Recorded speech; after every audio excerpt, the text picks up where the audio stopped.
ایسا نہ ہو کہ کہیں ان کی بغاوت طول پکڑ جائے اور پھر اتنی دیر تک منگول بھی ہمارے سروں پر چڑھ آئیں۔ ایسی صورت میں ہمارے لیے دشواریاں ہی دشواریاں ہوں گی۔ اس پر اور خان بولا، سلطان محترم، آپ میرے اور پاسبانوں کے سپہ سالار کے لشکروں کی تھکاوٹ کی کوئی پرواہ نہ کیجیے۔ ہم دونوں بھائی اپنے اپنے لشکر کے ساتھ آج ہی آپ کے ساتھ کوچ کرنے کے لیے تیار ہیں۔ سلطان نے اور خان کی ان باتوں کو بے حد پسند کیا اور اسی روز سلطان اپنے لشکر کے ساتھ اصفہان سے گرجستان کی طرف کوچ کر گیا تھا۔ سلطان کے گرجستان پہنچتے پہنچتے باغی گرجیوں نے سلطان جلال الدین کا مقابلہ کرنے کے لیے لاکھوں پر مشتمل ایک لشکر تیار کر لیا تھا، اور لشکر کا کماندار انہوں نے ایک بہترین جرنیل اور کماندار ایوانی کو بنایا تھا۔ لاکھوں پر مشتمل یہ لشکر لے کر ایوانی گرجستان کی سرحدوں پر آیا تاکہ سلطان کا اپنی سرحدوں سے باہر ہی مقابلہ کرے اور سلطان اور اس کے لشکروں کو گرجستان میں داخل نہ ہونے دے۔ سلطان جلال الدین بڑی تیزی سے پیش قدمی کرتا ہوا ایوانی کے لشکر کے سامنے آ کر خیمہ زن ہوا۔ تب انہیں اپنے مخبروں کے ذریعے پتہ چلا کہ گرجستانیوں کے سپہ سالار ایوانی کے لشکر میں اس وقت 30,000 کبکاچی سپاہی بھی شامل ہیں، جن کا سالار ایک شخص کباچہ خان ہے۔ چونکہ سلطان جلال الدین کی دادی اور سلطان علاء الدین کی والدہ ترکان خاتون کا تعلق بھی اسی کبچاکی خاندان سے تھا، لہٰذا سلطان جلال الدین کو بہت دکھ ہوا کہ یہ کبچاکی بھی اس کے خلاف لڑنے کے لیے اٹھ کھڑے ہوئے ہیں۔ یہ صورتحال دیکھتے ہوئے سلطان نے اپنے لشکر میں سے ایک شخص تشکر کو طلب کیا۔ یہ شخص خود بھی کبچاکی تھا۔ اس کو سلطان جلال الدین نے روٹی کے ایک ٹکڑے پر تھوڑا سا نمک رکھ کر دیا اور کہا کہ میری طرف سے یہ روٹی اور نمک کبچاکیوں کے کماندار کباچہ خان کو پیش کرنا اور کہنا، کیا تم آج میری نوازشات کا صلہ دینے آئے ہو؟ کیا بھول گئے ہو کہ جب سلطان علاء الدین مرحوم زندہ تھے تو میں نے تمہیں کتنی بار ان کی گرفت سے بچایا، ورنہ وہ تمہیں پیس کر رکھ دیتے۔ کیا احسان کا بدلہ یوں ہی چکایا جاتا ہے؟ سلطان جلال الدین کے پیغام کا خاطر خواہ اثر ہوا، لہٰذا 30,000 کبچاکیوں کا کماندار کباچہ خان اپنے لشکر کو لے کر گرجیوں کی فوج سے علیحدہ ہو گیا اور انتظار کرنے لگا کہ جنگ کا اونٹ کس کروٹ بیٹھتا ہے۔ مقصد یہ تھا کہ جدھر پلڑا باری دیکھے گا ادھر ہی شامل ہو جائے گا۔ کباچہ خان کے یوں گرجستانیوں سے علیحدہ ہو جانے پر سلطان کو بڑا اطمینان اور حوصلہ ہوا۔ اس کے بعد سلطان جلال الدین نے گرجستانیوں کے سپہ سالار ایوانی کو کہلا بھیجا کہ کیونکہ تمہاری افواج دور دراز کی مسافت طے کر کے آئی ہے، اس لیے ضرور تھکی ہاری ہوگی۔ تم مناسب خیال کرو تو میری رائے یہ ہے کہ آج کا دن عمومی جنگ کے بجائے انفرادی مقابلے کے لیے مخصوص کر دیا جائے۔ دونوں طرف سے ایک ایک بہادر میدان میں اترے اور ہر دو افواج کے سامنے اپنے اپنے کمال فن کا مظاہرہ کرے، اور جس فوج کا بہادر مارا جائے اسی فوج کا دوسرا آدمی اس کی جگہ پہنچ جائے۔ مجھے یقین ہے کہ دونوں سپاہ اس طریقہ جنگ سے بہت محظوظ ہوں گی۔ گرجستانی کو سپہ سالار ایوانی ناتجربہ کاری کی وجہ سے سلطان کی باتوں میں آ گیا اور تمام فوج کو اطلاع دے دی کہ آج صرف انفرادی مقابلے ہوں گے، اس لیے تمام لوگ بااطمینان اس مبازرت طلبی سے لطف اٹھائیں۔ انفرادی جنگ کی ابتدا کرنے کے لیے ایوانی کی طرف سے ایک گرجی پہلوان میدان میں اترا اور میدان کے وسط میں آ کر اس نے مقابلے کے لیے للکارا۔ ادھر خود سلطان بھیس بدل کر اس پہلوان کے مقابلے میں آ کھڑا ہوا۔ مقابلہ شروع ہو گیا۔ گرجی نے تلوار کے 2-4 وار کیے جنہیں سلطان طرح دے کر بچا گیا۔ اس کے بعد سلطان اچانک برق کے کوندے کی طرح پلٹا اور ایسا وار کیا کہ گرجی کا سر اس نے دھڑ سے علیحدہ کر دیا۔ سلطان جلال الدین کے ہاتھوں مرنے والے اس گرجی پہلوان کے 3 بیٹے بھی اس لشکر میں شامل تھے۔ باپ کا انتقام لینے کے لیے یکے بعد دیگرے تینوں سلطان کے مقابلے پر گئے اور سلطان ایسی جانثاری سے لڑا کہ تینوں کو اس نے باری باری موت کے گھاٹ اتار دیا۔ یہ حالت دیکھ کر دشمن کی صفوں میں بے چینی اور مایوسی پھیل گئی، چنانچہ کافی دیر تک کسی کو سلطان کے مقابلے میں آنے کی جرأت نہ ہو سکی۔ آخر گرجستانیوں کے سالار ایوانی نے اپنے لشکر کا جو سب سے بہترین تیغزن اور عمدہ قسم کا پہلوان تھا اسے سلطان کا مقابلہ کرنے کے لیے میدان میں اتارا۔ وہ پہلوان بھی جی کڑا کر قسمت آزمانے کے لیے سلطان کے مقابل آیا۔ یہ وہ وقت تھا کہ سلطان کا گھوڑا بہت تھک چکا تھا۔ خود سلطان بھی اپنے اندر تھکاوٹ کے آثار محسوس کر رہا تھا، لہٰذا اس نئے آنے والے پہلوان نے حالات کا صحیح اندازہ کر لیا تھا۔ چنانچہ وہ قریب آ کر پوری شدت سے یوں وار کرنے لگا کہ سلطان جلال الدین کو سنبھلنے کا موقع بھی نہ مل سکا۔ اس پہلوان کے سامنے سلطان ایسا ضد ہوا اور مجبور ہوا کہ مدافعت کے لیے جارحیت اسے ترک کرنا پڑی۔ سلطان جلال الدین کے لشکری یہ صورتحال دیکھتے ہوئے پریشان ہو گئے تھے۔ ہر کسی کا دل دھک دھک کرنے لگا تھا۔ چونکہ انفرادی مقابلوں کا اعلان ہو چکا تھا، لہٰذا سلطان کا لشکر بے بس تماشائی کی طرح دیکھتا رہ گیا۔ دوسری طرف خود سلطان بھی موقع کی تلاش میں تھا کہ کوئی موقع ملے اور اس گرجی پہلوان پر ایسا وار کرے کہ اس کا کام تمام کر کے رکھ دے۔ آخر ایک ایسا نادر موقع سلطان کے ہاتھ آ ہی گیا۔ وہ اس طرح کہ اس پہلوان نے سلطان پر دباؤ ڈالنے کے لیے گھوڑے کو ایڑ لگائی۔ سلطان اپنے بچاؤ کے لیے گھوڑے سے نیچے کود گیا اور پھر پلک جھپکنے میں تلوار اس گرجی کے پیٹ میں کچھ اس طرح گھونپی کہ اس کا پیٹ پھٹ کر انتڑیاں باہر آ گئیں اور وہ وہیں تڑپ کر مر گیا۔ انفرادی مقابلے کے لیے میدان جنگ میں اترنے سے پہلے سلطان جلال الدین نے اور خان اور پاسبانوں کے سپہ سالار کو ہدایت دے رکھی تھی کہ انفرادی مقابلے کے بعد وہ جو ہی ہاتھ سے اشارہ کرے فوراً گرجیوں پر حملہ کر دیا جائے تاکہ انہیں سنبھلنے کا موقع نہ ملے۔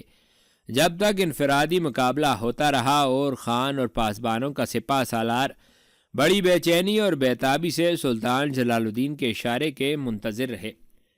آخری مقابل کا خاتمہ کرنے کے بعد سلطان جلال الدین نے اپنا ہاتھ فضا میں بلند کر دیا۔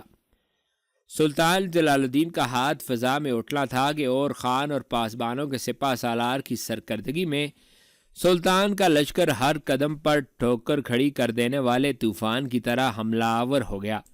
جو ہی لشکر آگے بڑھا سلطان نے فوراً اپنے لشکر کی ترتیب درست کر لی۔ وسطی حصے کی کمانداری اس نے اپنے ہاتھ میں لے لی۔ دائیں طرف اور خان اپنے لشکر کے ساتھ تھا اور بائیں طرف پاسبانوں کا سپہ سالار۔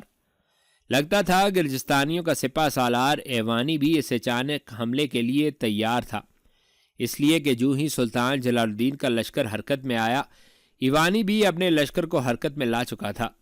پھر وہ اپنے لشکر کے ساتھ انتہائی خونخوار انداز میں سلطان جلال الدین کے لشکر پر ٹوٹ پڑا تھا، لیکن تھوڑی ہی دیر کی جنگ کے بعد گرجستانیوں کے سپہ سالار ایوانی کے سارے دم خم نکل کر رہ گئے، کیونکہ سامنے کی طرف سے اس پر خود سلطان جلال الدین بڑے خونخوار انداز میں جھپٹا تھا، جبکہ اور خان دائیں طرف مزید پھیلتے ہوئے ایوانی کے لشکر کے بائیں پہلو کی طرف آیا، اور خان کی طرح پاسبانوں کا سپہ سالار بھی اپنے لشکر کو پھیلاتا ہوا ایوانی کے لشکر کے دائیں پہلو کی طرف آیا۔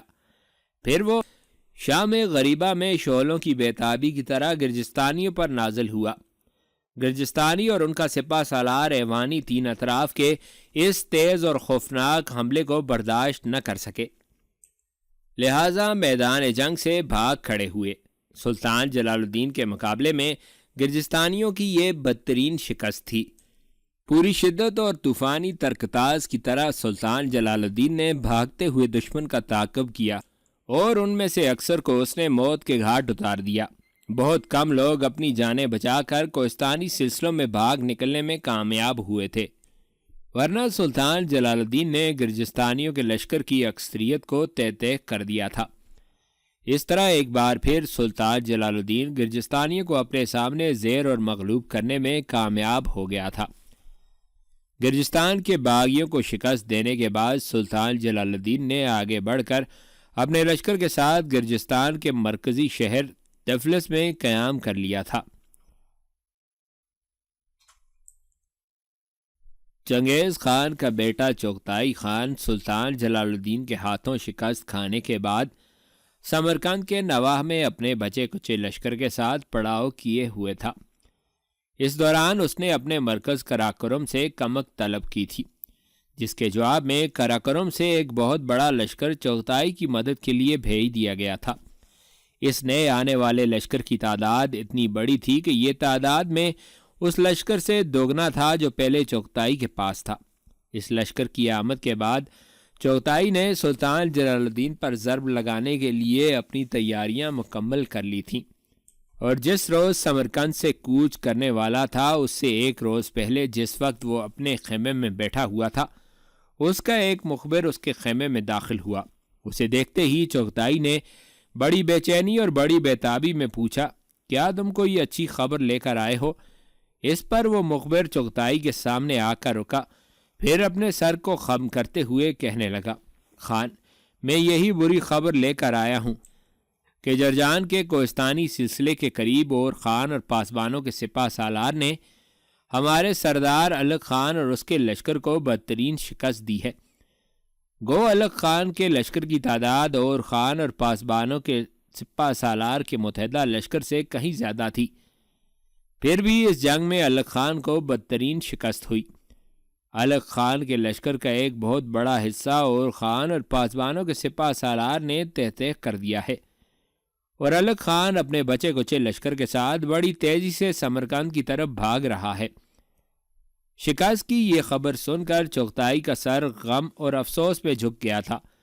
کچھ دیر تک وہ کچھ سوچتا رہا، پھر وہ اس مخبر کو مخاطب کر کے پوچھنے لگا، کیا تم لوگوں کو صوبدائی کی بیٹی تیان سے متعلق بھی کچھ پتہ چلا؟ اس پر اس مخبر نے بڑی بے بسی سے اپنی گردن جھکا لی، پھر وہ کہنے لگا، مجھے افسوس ہے کہ ابھی تک ہم سب مخبر تیان کو کہیں تلاش نہیں کر سکے۔ اس پر چغتائی بڑے دکھ کا اظہار کرتے ہوئے کہنے لگا، یہ بڑی ذلت اور توہین کی بات ہے کہ ہمارے لشکر کے بیچ میں سے کوئی تیان کو نکال کر لے گیا، اور تیان کے خیمے کے دونوں طرف ہم نے جو محافظ مقرر کیے ہوئے تھے انہیں قتل کر کے ریت کے اندر دفن کر گیا۔ میں سمجھتا ہوں منگولوں کے لیے اس سے بڑھ کر کوئی اور بے عزتی ہو ہی نہیں سکتی۔ بہرحال تم جا کر آرام کرو، میں اپنے لشکر کے ساتھ کل جلال الدین پر ضرب لگانے کے لیے یہاں سے کوچ کر رہا ہوں۔ الغ خان کو میں راستے میں ہی اپنے ساتھ ملا لوں گا۔ اس کے ساتھ ہی وہ مخبر وہاں سے نکل گیا، جبکہ دوسرے روز چغتائی نے اپنے لشکر کے ساتھ سلطان جلال الدین پر ضرب لگانے کے لیے سمرقند سے کوچ کیا تھا۔ سلطان جلال الدین نے جب سے ہندوستان سے لوٹ کر ان سرزمینوں میں قدم رکھا تھا، تب سے وہ ایک لمحہ بھی چین سے نہ بیٹھا تھا۔ کبھی اسے منگولوں کے خلاف برسر پیکار ہونا پڑتا، کبھی کلتک خان کی راہ روکنی پڑتی، کبھی جگہ جگہ شہر شہر ہونے والی بغاوتوں کے خلاف سینہ سپر ہو کر ان کا مقابلہ کرنا پڑتا۔ اس طرح سلطان ابھی تک ایک لمحہ بھی چین سے نہ بیٹھا تھا۔ گرجستانیوں کو شکست دینے کے بعد سلطان اپنے متحدہ لشکر کے ساتھ گرجستان کے مرکزی شہر طفلس کے نواح میں قیام کیے ہوئے تھا کہ اسے اس کے مخبروں نے منگولوں کی پیش قدمی کی اطلاع دی۔ سلطان کے مخبروں نے بتایا کہ سمرقند سے کوچ کرتے وقت چغتائی نے اپنے لشکر کو 3 حصوں میں تقسیم کیا۔ ایک حصہ اس نے اپنے پاس رکھا، دوسرا حصہ اس نے اپنے امیر الامراء کراچار برلاس کی سرکردگی میں دیا، اور تیسرا حصہ اپنے سپہ سالار چارمغان کی کمانداری میں دیا۔ ان مخبروں کا کہنا تھا کہ چارمغان ایک بہت بڑے لشکر کے ساتھ دریائے جہوں کو عبور کر کے خیوہ آیا، خیوہ سے استراباد، استراباد سے طبرستان، اور طبرستان سے اردبیل، اور اردبیل کے پاس سے گزرتا ہوا بڑی تیزی سے دریائے ارس کی طرف بڑھ رہا ہے۔ جبکہ چغتائی کے متعلق مخبروں کی یہ اطلاع تھی کہ اس نے اپنے حصے کے لشکر کے ساتھ استراباد اور طبرستان کے درمیان کسی حصے میں پڑاؤ کر رکھا ہے، شاید وہ اپنے دوسرے لشکروں کی کارکردگی کا جائزہ لے گا۔ چغتائی کے امیر الامراء کرچار برلاس کے متعلق مخبروں کی یہ اطلاع تھی کہ وہ اپنے حصے کے لشکر کے ساتھ دریائے جہوں کو عبور کر کے ترمز آیا۔ اس کے بعد وہ اس شاہراہ پر چڑھ گیا جو ہمدان کی طرف جاتی تھی۔ کرچار برلاس کا ارادہ تھا کہ وہ اس بار ہمدان پر حملہ آور ہو اور شہر کو فتح کر کے اس کی خوب لوٹ مار کرے۔ دراصل اپنے مرکزی شہر کراکرم سے کمک پہنچ جانے کے بعد چغتائی کے لشکر میں بے حد اضافہ ہو گیا تھا، لہٰذا اس نے اپنے لشکر کو 3 حصوں میں تقسیم کر دیا تھا اور مختلف محاذوں کی طرف بڑھا تھا۔ اس طرح وہ سلطان جلال الدین کے چھوٹے سے لشکر کو مختلف حصوں میں بانٹ کر کمزور کر دینا چاہتا تھا، اور اس طرح اسے امید تھی کہ جب سلطان جلال الدین کا لشکر بٹ کر منگولوں کے سامنے آئے گا تو منگول سلطان جلال الدین پر غلبہ حاصل کرنے میں کامیاب ہو جائیں گے۔ سلطان جلال الدین کو جب منگولوں کی اس پیش قدمی کی اطلاع ملی تو اس نے فوراً طفلس سے کوچ کیا اور خان اور پاسبانوں کے سپہ سالار کو چارمغان کی راہ روکنے کے لیے دریائے ارس کی طرف روانہ کیا، جبکہ وہ اپنے وزیر شرف الملک کو ساتھ لے کر بڑی تیزی سے کراچار برلاس کی راہ روکنے کے لیے ہمدان کی طرف بڑھا۔ سلطان اپنے حصے کے لشکر کے ساتھ ہمدان سے دور ہی تھا کہ اسے ایک اور بری خبر ملی، اور وہ یہ کہ آذربائیجان میں سلطان جلال الدین کے خلاف بغاوت اٹھ کھڑی ہوئی ہے۔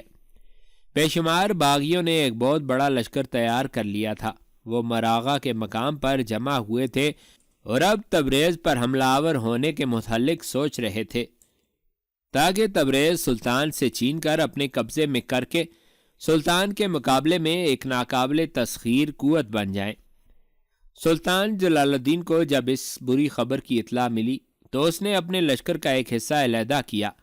اس حصے کو اس نے اپنے وزیر شرف الملک کی کمانداری میں آذربائیجان کی طرف بھیجا اور حکم دیا کہ باغیوں کی سرکوبی کرنے کی کوشش کرے، جبکہ خود سلطان بڑی تیزی سے لشکر کے باقی حصے کے ساتھ ہمدان کی طرف بڑھا۔ دوسری طرف جنگ میں غلبہ حاصل کرنے کی خاطر چغتائی نے ایک اور چال چلی۔ استراباد اور طبرستان میں اس نے صرف چند لمحے قیام کیا، پھر اس نے پیش قدمی شروع کی اور اس شاہراہ سے ہٹ کر آگے بڑھا جو خیوہ، استراباد، طبرستان اور اردبیل سے ہوتی ہوئی دریائے ارس کی طرف جاتی ہے۔ وہ رات کی تاریکی میں سفر کرتا، دن میں کہیں نہ کہیں پڑاؤ کر لیتا۔ اس طرح وہ اصل شاہراہ سے ہٹ کر بڑی تیزی سے دریائے ارس کی طرف بڑھا۔ وہ چاہتا تھا کہ جب اس کا سپہ سالار چارمغان اور خان اور پاسبانوں کے سپہ سالار سے ٹکرائے تو وہ جنگ شروع ہوتے وقت کہیں گھات میں رہے، اور عین جنگ کے عروج کے وقت گھات سے نکل کر اور خان اور پاسبانوں کے سپہ سالار پر حملہ کر دے اور اس طرح اپنے لیے فوائد حاصل کرنے کی کوشش کرے۔ اور خان اور پاسبانوں کا سپہ سالار طفلس شہر سے نکل کر جب آذربائیجان کے شمال مغربی حصے میں بہنے والے دریائے ارس کے کنارے کنارے آگے بڑھے تو تھوڑی دور تک ہی وہ آگے گئے ہوں گے کہ منگول سپہ سالار چارمغان اپنے لشکر کے ساتھ ان کی راہ روک کر کھڑا ہوا تھا، اور خان اور پاسبانوں کے سپہ سالار کو دیکھتے ہی چارمغان نے ان دونوں کو سنبھلنے نہ دیا اور وہ اپنے لشکر کے ساتھ بڑے خونخوار انداز میں ان کے لشکر پر ٹوٹ پڑا تھا۔ جس وقت چارمغان کی سرکردگی میں اس کے منگول لشکر اور خان اور پاسبانوں کے سپہ سالار پر حملہ آور ہو رہے تھے، اس وقت منگول کچھ اس قسم کی آوازیں نکال رہے تھے گویا کسی سوما کے انگنت ناقوس بج اٹھے ہوں۔ دوسری طرف اور خان اور پاسبانوں کا سپہ سالار بھی مستعد ہو گئے تھے۔ دائیں طرف سے اور خان، بائیں طرف سے پاسبانوں کا سپہ سالار اپنے لشکر کے ساتھ منگولوں کے لشکر پر ٹوٹ پڑے تھے۔ دریائے ارس کے کنارے منگول اور خان اور پاسبانوں کے لشکر کے درمیان ہولناک جنگ شروع ہو گئی تھی۔ یوں تھوڑی دیر تک گھمسان کا رن پڑتا رہا، یہاں تک کہ منگولوں کے سپہ سالار چارمغان پر اور خان اور پاسبانوں کا سپہ سالار حاوی اور غالب ہوتے دکھائی دینے لگے تھے۔ عین اس موقع پر اسی کوہستانی سلسلے میں گھات میں بیٹھا ہوا چنگیز خان کا بیٹا چغتائی خان نکلا اور اپنے حصے کے لشکر کے ساتھ وہ اور خان اور پاسبانوں کے سپہ سالار کے لشکر پر زندگی کے تلاطم خیز جذبوں کی طرح حملہ آور ہوا تھا۔ چغتائی کے یوں گھات سے نکل کر اور خان اور پاسبانوں کے سپہ سالار کے لشکر پر حملہ آور ہونے کی وجہ سے اور خان اور پاسبانوں کے سپہ سالار کے لشکروں میں ایک افراتفری پیدا ہو گئی تھی۔ چغتائی نے حملہ آور ہوتے ہوئے پہلے اور خان کے لشکر کو اپنا ہدف بنایا تھا۔ عین اس موقع پر جس وقت چغتائی نے حملہ آور ہو کر اور خان کے لشکر میں قتل و غارت گری اور افراتفری پھیلا دی تھی، تب چارمغان پوری شدت سے پاسبانوں کے لشکر پر حملہ آور ہوا تھا۔ اب اور خان اور پاسبانوں کا سپہ سالار دونوں چارمغان اور چغتائی کے دو طرفہ حملوں کے درمیان پسنے لگے تھے۔ اور خان کی بدقسمتی کہ وہ اپنے لشکر کو سنبھالا دے کر چغتائی کے خلاف سفارہ ہونا ہی چاہتا تھا کہ اس وقت تک چغتائی اس کے لشکر کے ایک حصے پر چھاتے ہوئے ان کا قتل عام کر چکا تھا۔ پھر چغتائی بری طرح آگے بڑھا، جس کا نتیجہ یہ نکلا کہ اور خان کے لشکر کا باقی حصہ بری طرح پسپا ہوتے ہوئے پاسبانوں کے سپاہ سالار کے لشکر میں گھس گیا تھا۔ اس طرح اپنے لشکر کے سامنے تیان کے ساتھ دشمن کے ساتھ جنگ کرتا ہوا اور خان منگولوں کے ہاتھوں گرفتار ہو گیا تھا۔ اور خان اور تیان دونوں کو پکڑ کر منگولوں نے چغتائی کے سامنے پیش کر دیا۔ اور خان اور تیان دونوں کے گرفتار ہونے پر اور خان کے لشکری انتہا درجے کے بددل ہوئے اور وہ پسپا ہو کر پاسبانوں کے سپاہ سالار کے لشکر میں جا داخل ہوئے۔ جب پاسبانوں کے سپاہ سالار کو خبر ہوئی کہ اور خان اور تیان گرفتار ہو گئے ہیں تو اس کے لشکر کو بری طرح شکست ہوئی ہے اور اس کے لشکری پاسبانوں سے آن ملے ہیں، ان کے حوصلے بھی پست ہو گئے ہیں۔ پاسبانوں کے سپاہ سالار نے دیکھا اور خان کے لشکر کو منتشر کرنے کے بعد چغتائی ایک پہلو سے اس کے لشکر پر حملہ آور ہونے کو آگے بڑھ رہا تھا، جبکہ چارمغان پہلے ہی اس پر حملہ آور ہو رہا تھا۔ اس دو طرفہ مصیبت سے بچنے کے لیے پاسبانوں کے سپاہ سالار نے جھنڈیوں کے ذریعے اپنے لشکر کو پیچھے ہٹایا، پھر وہ میدان جنگ سے بھاگ نکلا۔ چغتائی کے حکم پر چارمغان اس کے تعاقب میں لگ گیا۔ دوسری طرف اور خان اور تیان کو گرفتار کرنے کے بعد چغتائی نے اور خان اور پاسبانوں کے سپاہ سالار کے لشکر کا سارا چھوڑا ہوا سامان سمیٹا اور شاید واپس جانے کے لیے اس نے اپنے لشکر کو وہاں سے کوچ کا حکم دے دیا تھا۔ چغتائی کو شاید یہ بھی خطرہ تھا کہ اور خان اور پاسبانوں کے سپاہ سالار کی شکست اور خان تیان کی گرفتاری کا سن کر ہو سکتا ہے کہ سلطان جلال الدین کہیں سے نمودار ہو اور چغتائی کے لشکر پر ناقابل برداشت شبخون مارے۔ لہٰذا چغتائی اس خطرے سے بچنے کے لیے فوراً اپنے لشکر کے ساتھ کوچ کر گیا تھا۔ اس جنگ میں اور خان بری طرح زخمی ہوا تھا، اس کی ران پر گہرا زخم آیا تھا۔ گو تیان نے جلدی جلدی اور خان کی زخمی ران پر پٹی باندھ دی تھی، پر زخم کی صحیح دیکھ بھال نہ کی گئی تھی۔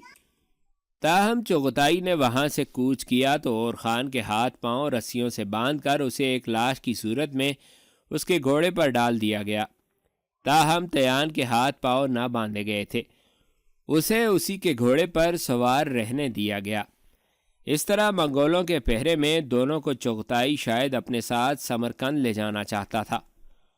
اور خان اور پاسبانوں کے سپاہ سالار کی دریائے ارس کے کنارے جب جنگ ہوئی، ان دنوں سرما اپنے عروج پر تھا، آسمان پر گہرے بادل چھائے ہوئے تھے اور برف باری کا بھی خطرہ تھا۔ سرد ہوائیں انسانی جسم کو کاٹنے کو دوڑتی تھیں۔ چغتائی اپنے لشکر کے ساتھ دریائے ارس کے کنارے کنارے سفر کرتا رہا، یہاں تک کہ فضاؤں کے اندر تاریکیاں پھیلنا شروع ہوئیں۔ آسمان پر چونکہ گہرے بادل چھائے ہوئے تھے لہٰذا سورج دکھائی نہ دیتا تھا۔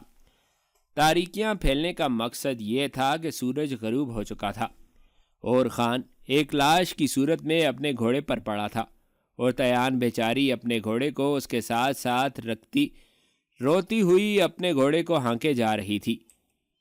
اور خان کی یہ حالت اس کے لیے ناقابل برداشت ہو رہی تھی۔ مردہ سی حالت میں اور خان اپنے گھوڑے کی زین پر اوندے منہ پڑا تھا۔ اس کی ران کے زخم کی وجہ سے اس کا سارا لباس لہو لہو ہو چکا تھا اور خون اس کے جوتوں میں جا کر جم چکا تھا۔ یہ ساری کیفیت بیچاری تیان کے لیے ناقابل برداشت تھی۔ اس صورت کو دیکھتے ہوئے وہ کڑتی تھی اور آنسو بہاتی چلی جا رہی تھی۔ اور خان ابھی تک اپنے گھوڑے پر بے ہوش سا پڑا تھا۔ فضاؤں میں جب تاریکیاں پھیلنے لگیں تو تیان چونک سی پڑی۔ اس نے دیکھا اور خان نے اپنا سر ہلایا تھا اور آنکھیں کھولی تھیں۔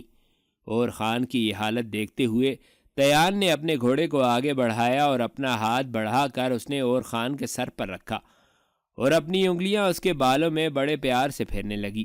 اس موقع پر اور خان نے ایک زہریلی سی مسکراہٹ میں تیان کی طرف دیکھا، پھر وہ سرگوشی کے انداز میں تیان کو کہنے لگا، تیان دیکھو، فضاؤں میں تاریکی پھیلنے لگی ہے، تو منگولوں کے چنگل سے بھاگ نکلنے کے لیے تیار رہنا۔ جس وقت دریائے ارس کے کنارے کنارے کوئی بلند کوہستانی سلسلہ آئے گا، میں اپنے گھوڑے کو دریائے ارس میں ڈال دوں گا تم بھی میرے پیچھے پیچھے آنا اور اپنے گھوڑے کو دریا میں چھلانگ لگوا دینا۔ اس پر تیان بیچاری تڑپ کر بولی، اورخان میرے حبیب، میرے محبوب، ایسا ہرگز مت کرنا، آپ کے ہاتھ اور پاؤں بندھے ہوئے ہیں، جب آپ کا گھوڑا دریا میں چھلانگ لگائے گا تو آپ گھوڑے پر اپنے آپ کو قائم نہ رکھ سکیں گے، دریا میں گر جائیں گے، اور ہاتھ پاؤں بندھے ہونے کی وجہ سے آپ تیر بھی نہ سکیں گے، پھر سوچئے تو صحیح آپ کا کیا بنے گا۔